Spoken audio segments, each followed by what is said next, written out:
Assalamualaikum warahmatullahi wabarakatuh, kawan-kawan para penikmat ikan koi. Dalam kesempatan kali ini saya akan mereview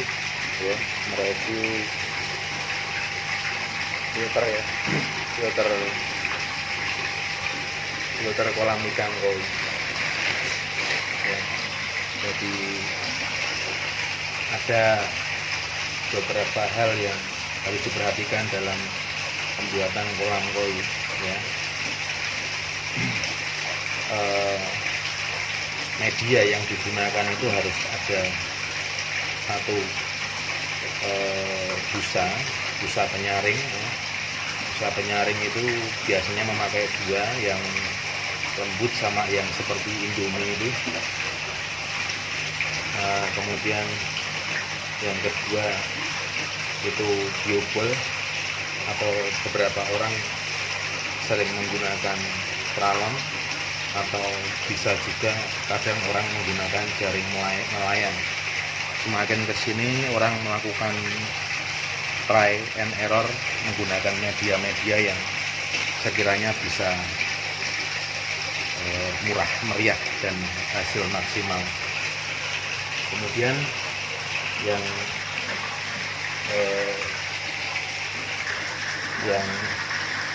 tidak kalah pentingnya itu ada batu.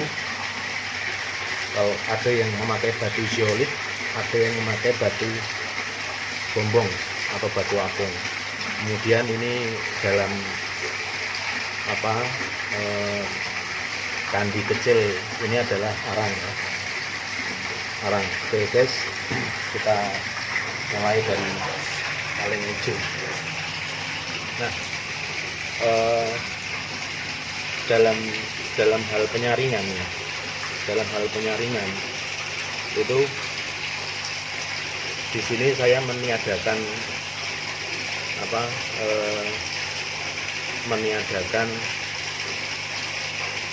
spon akuarium yang konten sebelumnya sudah kita tunjukkan di filter tong biru yang sering kita ganti.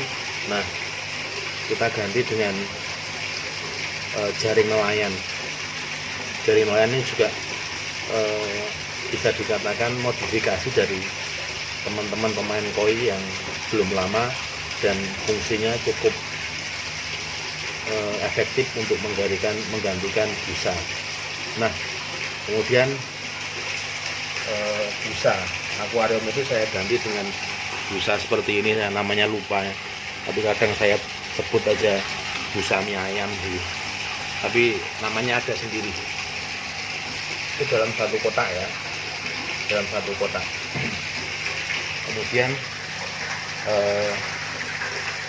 di kotak kedua itu full saya isi biobol ya.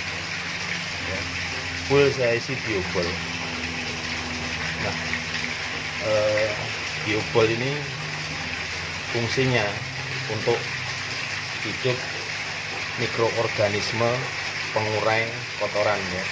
Nah, kalau yang di sana juga sama, hidup mikroorganisme kotoran, tetapi di sana itu lebih didominasi oleh hewan-hewan melata atau kayak cacing gitu. Nah, dia hidup di kotoran-kotoran ikan itu, kemudian kotoran-kotoran itu lama-kelamaan menghilang atau tersaring, atau mungkin kalau posisi ini tidak mumpuni ya kita kuras seperti itu. Yang jelas kehidupan hewan-hewan itu adalah untuk mengendalikan kotoran-kotoran yang ada apabila dia dalam perputaran normal. Nah, yang kedua tadi sudah kita biobol ya. Biobol seperti ini.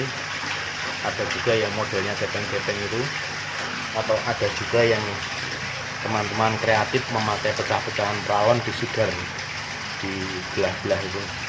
Tapi saya tidak mau resiko karena ikannya udah mahal.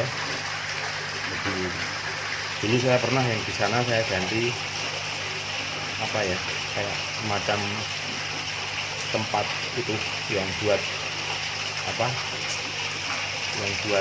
atap tumbuh-tumbuhan yang warna hitam dari Laravia itu yang hitam, tapi ikannya pada mati, jadi malah rugi banyak. Nah, dan selanjutnya di sini ada kombinasi, kalau orang lain lebih senang memakai batu zeolite, kalau saya lebih senang memakai batu gombong. Nah, batu zeolite itu bisa juga kata orang untuk menyerap racun, tetapi kalau saya, racunnya saya serahkan pada arang ini aja supaya diserap. Kemudian saya banyaki batu gombong supaya apa? Supaya fungsi dia itu menjernihkan air. Nah, jadi air yang lewat dari perputaran ini akan warnanya akan diserap oleh batu ini, ya. Kemudian dia, nah ini yang terakhir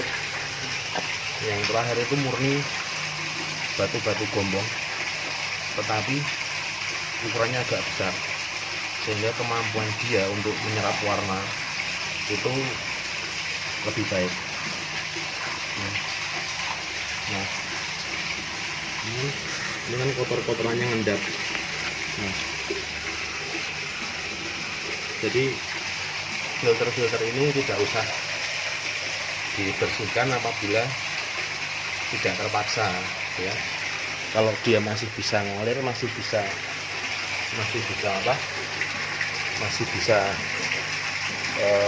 tidak luber, ya, itu tidak usah dibersihkan. Nah, filter ini memakai metode yang dinamakan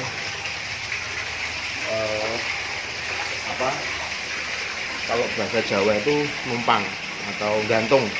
Nah, gantung itu karena nanti airnya disedot melalui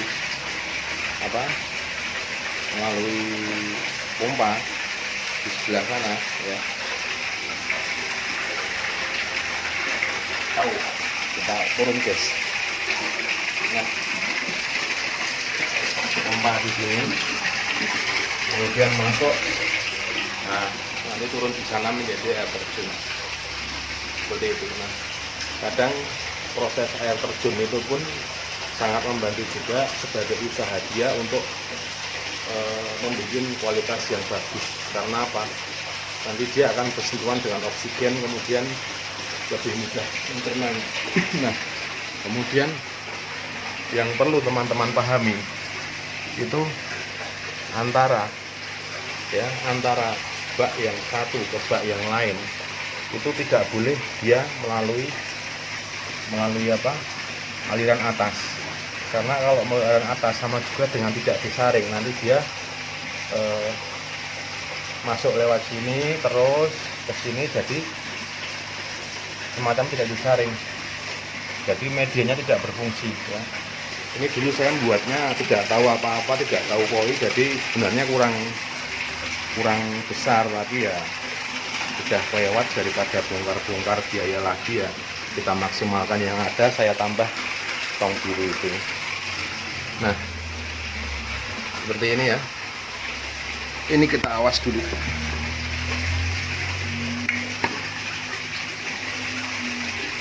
Nah, jadi seperti ini, nanti dia turun ke sini. Jadi dia tidak boleh langsung pindah ke tempat yang sana, karena kalau dia langsung ke sana itu sama juga airnya tidak disaring atau tidak melalui proses, ya. Itu lama nggak saya pakai, ada telur semutnya. Nah, jadi dia nanti ke bawah dulu, melalui ke bawah, ya, kan bawah, baru dia timbul dari sini naik ke sana, jret gitu. Yang sini juga sama. Nah, alirannya aliran bawah. Supaya apa? Supaya dia medianya berfungsi untuk menyaring secara sempurna, ya. Nah, kemudian dia jatuh sebagai air mancur. Ya, kita coba yuk.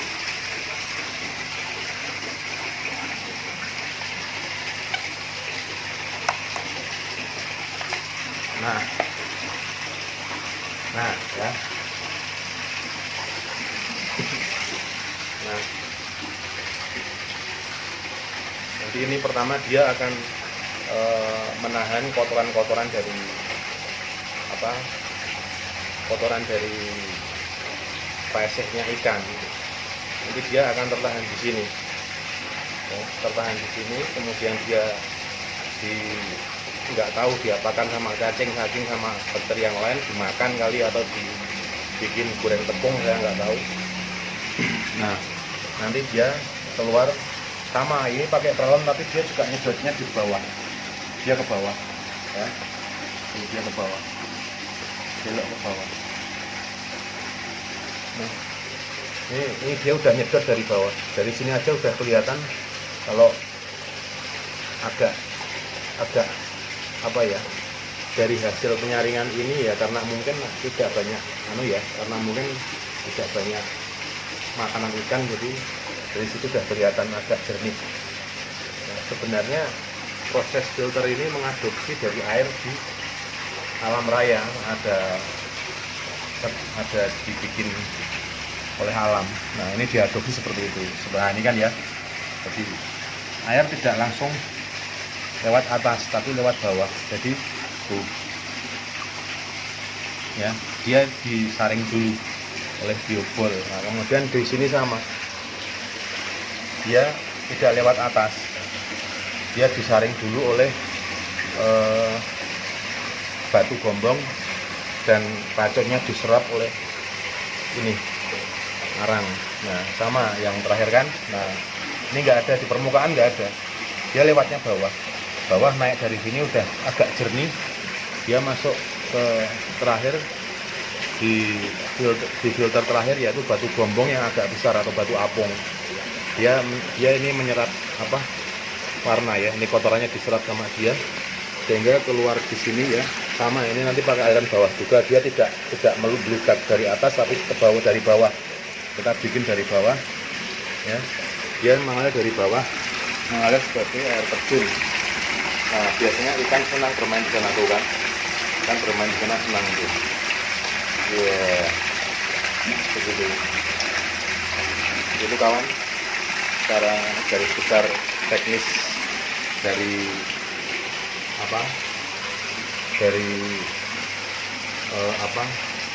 filter kolam ikan koi. Sangat mudah kawan sebenarnya ya, hanya kita bermain di besar atau kecil. Nah, pada ilmu ikan koi itu teorinya itu besar dari filter ini secara dari awal sampai akhir itu harus sepertiganya dari kolam, itu teorinya kawan, seperti itu. Oke kawan, itu tadi reviewnya, semoga bermanfaat dan berguna selalu ya. Semoga kawan-kawan selalu sehat dan tetap mudah menjalankan hidup. Terima kasih. Assalamualaikum warahmatullahi wabarakatuh.